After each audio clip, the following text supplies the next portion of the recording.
이어서 간추린 소식입니다. 농협 경제지주가 면세율을 사용하는 농어민으로부터 7월 한 달간 생산 사용 실적 신고를 받는다고 최근 밝혔습니다.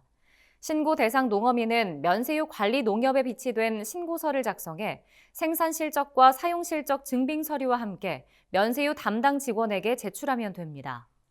방문 신고가 어렵다면 농협 하나로 앱을 통한 모바일 신고도 가능합니다. 신고 기한 내에 생산 사용 실적 신고를 하지 않거나 신고 내용을 거짓으로 제출할 경우 관련법에 따라 1년간 면세유 공급이 중단됩니다. 농협 경제지주 관계자는 신고 기간 중 문자 메시지를 발송해 농어민이 기간 내 신고할 수 있도록 최선을 다하겠다고 밝혔습니다.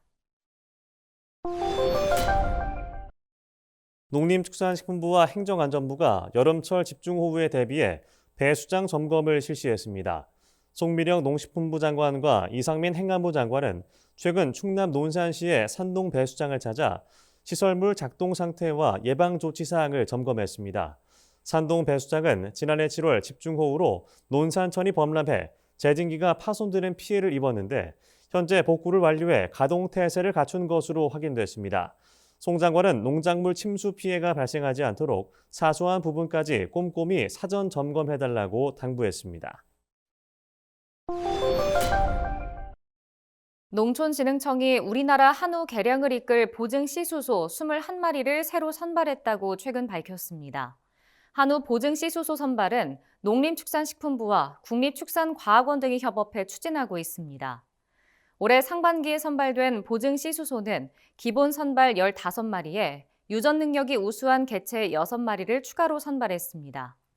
근내 지방도가 평균 0.22점 높은 것으로 나타났습니다. 새로운 씨수소 정액은 오는 8월부터 농협 한우 개량 사업소에서 구매할 수 있습니다. 농식품부가 농업 분야 차세대 농업 인공지능 모델을 발굴하기 위해 스마트 농업 인공지능 경진대회를 개최합니다. 농식품부는 2021년부터 토마토를 대상으로 스마트 농업 인공지능 경진대회를 개최했는데 올해부터는 딸기로 작물을 변경해 진행하기로 했습니다. 경진대회는 예선과 본선으로 나눠서 치러지며 예선에선 공공 데이터를 활용한 딸기 원격 작물 재배 모델을 개발하고 본선에선 원격 딸기 재배를 실증할 예정입니다. 참가 신청은 이번 달 26일까지이며 대상팀에겐 농식품부 장관상과 5천만 원의 상금이 수여될 예정입니다. 전북 혁신도시 주민들의 지속적인 악취 민원을 해결하기 위해 전방위적인 대책이 추진됩니다. 전라북도는 최근 최병관 전북도 행정부지사가 단장으로 나서는 혁신도시 악취저감 TF를 구성해 첫 회의를 열었습니다. 이날 회의 참석자들은 축사 90여 개가 밀집한 혁신도시 인근의 악취저감 대책을 집중적으로 논의했습니다. TF는 우선 악취를 줄이기 위해 국비로 축사를 최대한 매입하고 폐업 축사는 농식품부 공모사업인 농촌공간 정비사업으로 제거하기로 했습니다. 최병관 부지사는 혁신도시 악취 문제와 주민 불편을 해결하기 위해 적극 대처하겠다고 말했습니다. 전라남도가 화순에서 생산하는 유기농 복숭아를 7월에 친환경 농산물로 선정했습니다. 복숭아는 육즙이 많고 과육이 달콤해 여름을 대표하는 과일로 꼽힙니다. 화순 능주군에서 유기농 복숭아를 재배하고 있는 노상현 대표는 녹비 작물 등을 사용해 복숭아의 수분과 영양분을 유지하는 초생 재배 기법을 활용하고 있습니다. 노 대표는 2011년부터 친환경 농업을 시작해 2015년 유기 인증을 받았습니다.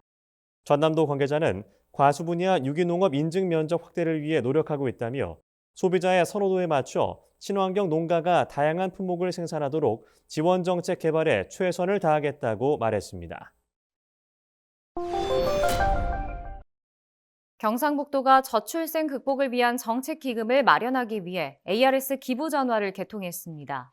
기부를 위한 전화번호는 060-700-1988로 인구 증대를 희망하는 의미를 가집니다. 전화 한 통이면 전국 어디서나 10,000원을 기부할 수 있습니다. 이철우 경북도지사는 저출생 극복을 위한 기부에 참여해주신 분들께 감사드린다며 ARS 개통으로 모금 운동에 더 쉽게 참여할 수 있는 방법이 생긴 만큼 전국에서 힘을 모아주시길 바란다고 말했습니다. 경상남도가 산림바이오 활성화 전환 계획을 발표했습니다. 경남도는 기존 목재 생산 중심의 조림에서 산림바이오 육성과 지역경제 활성화를 함께할 수 있는 조림으로 정책을 전환하겠다고 밝혔습니다. 지역 특화림은 지역별 기후 조건, 문화, 역사 등에 맞는 수종을 선정해 숲으로 키워 관광 자원과 산림 자원림으로 활용하는 사업입니다. 경남도는 지역별로 특화림을 조성해 산림 소득 향상과 지역 산업 활성화에 초점을 맞출 계획입니다. 박완수 경남도지사는 조림 사업을 통한 탄소 흡수원 확대로 기후 위기에 대응하고 산림 바이오 산업을 통해 도민이 혜택을 누릴 수 있도록 지속적인 노력을 기울이겠다고 말했습니다.